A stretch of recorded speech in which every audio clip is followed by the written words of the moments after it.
All right, hello everyone. So in this part, what we're going to look at is we're going to look at the microscopic structure of our neurons. So in order to understand exactly how our neurons send and receive signals and how they propagate the signal down the length of themselves, the length of the cell, we need to understand some of the microscopic anatomy of the cells. All right. So the nerve cell that we're going to look at, this is a neuron. Right. So a neuron and a nerve cell, these are the same things.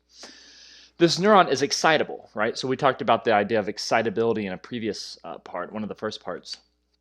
And this had to do with the idea that a cell could initiate an electrical signal and then it could propagate it and send that electrical signal down its length, down the length of itself towards some other type of cell. All right. So we'll look at different features of these cells here, and we'll talk about what happens in each. Right. So when we look at the first part of our neuron, we can see these areas called dendrites. Right. So dendrites are the receiving regions of a neuron in the sense that they're what receive the electrical impulse, the action potential from the previous cell, right? So if you look down at this cell down here, these would be the dendrites here of this cell, of this neuron, and they are receiving the signal coming from this cell that we'll call a presynaptic neuron in a second. Okay. You have a soma. A soma just means a body. This is where we have our nucleus, the different organelles, lots of the cytoplasm as well. You have the region known as the axon hillock or the trigger zone, sometimes referred to as the initial segment. And remember, this is where our action potential is initiated. This is the only spot that it can be initiated, the only spot that it can be generated. And remember, it has to be at threshold. We have to be at -55. And if you are at threshold, at the hillock, you get your action potential. All right. You also have the long axon. The axon is what propagates and sends the action potential down the length of a neuron. From the soma toward the postsynaptic neuron that we see down here, or in some cases, not necessarily to another neuron, but maybe to a muscle cell or something like that. All right, you can see that our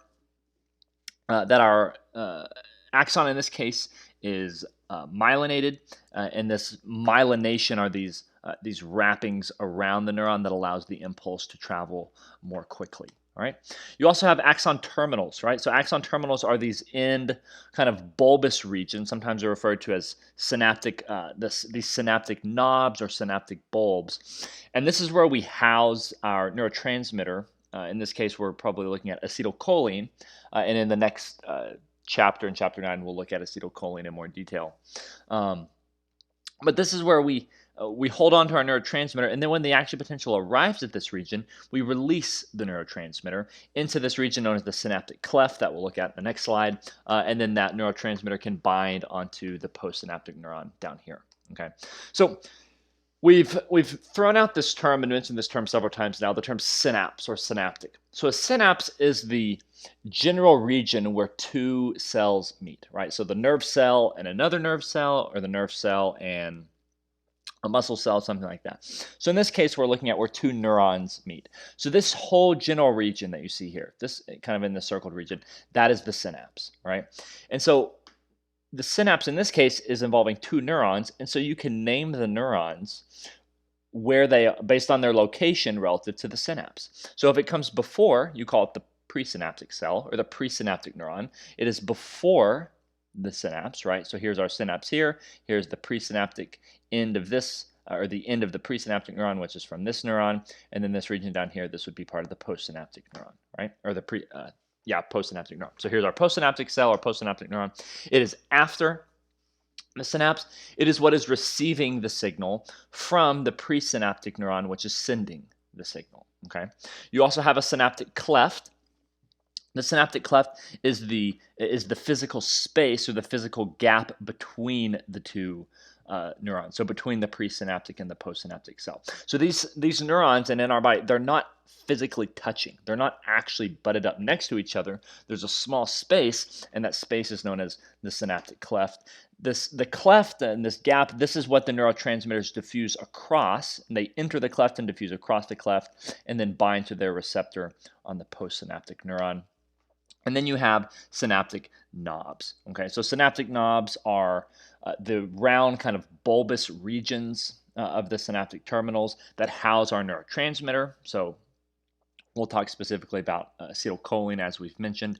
And then from that bulb, and from this knob, we release the neurotransmitter into the synaptic cleft from the presynaptic cell, and then it enters the synaptic space, the synaptic cleft, binds onto the receptors of the postsynaptic cell here, and this allows the signal to continue flowing. So this type of synapse here, this is referred to as a chemical synapse because we're using specifically a chemical. We're using a neurotransmitter like acetylcholine. If we were not using it, but we were directly connecting the two cells together, this would be known as an electrical synapse. All right, and so electrical synapses you see in like the heart, chemical synapses you see in most other areas. Okay, if you have access to the slides, you can play this video and you can watch a little bit about the synapses here. All right, so we will stop here and we'll pick up with the next part talking about graded potentials.